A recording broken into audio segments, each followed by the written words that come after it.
everyone, this is Silas from AsianCultureVulture.com. We're still in Toronto. I hope you've seen our other videos, Riz Ahmed, Dev Patel, and our red carpet coverage of Hustlers.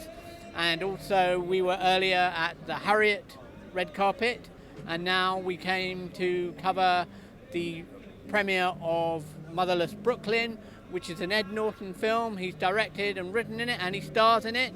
And also there's the British star Gugu, who's playing a lawyer, and it's a 1950s period piece, a lot about corruption and crime and political misdemeanors. So let's find out more.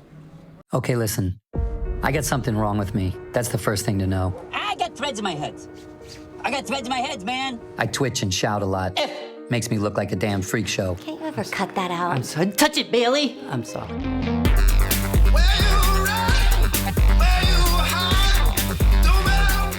Hi, Gugu. Hi, how do you do?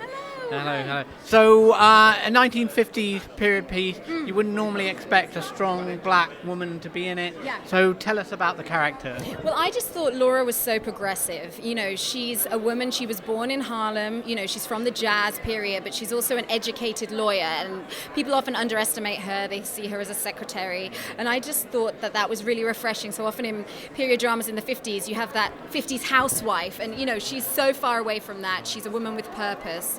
And that was really refreshing to me. She's also sort of straddles these two different worlds, and she's got a lot of secrets. Right, excellent. Thank you.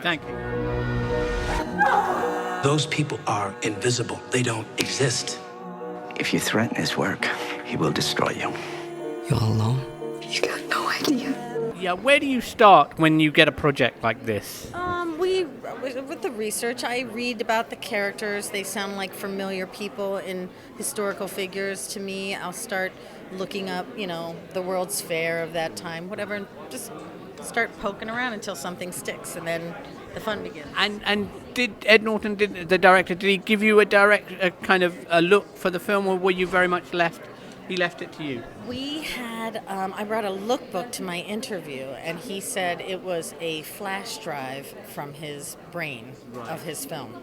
And we really did just see things the exact same way. We have a love of things that are not necessarily conventionally beautiful, but beautiful to our eyes, I think. So, yeah, it was great. What was the hardest challenge for you? What was the most difficult thing about creating this look for the film?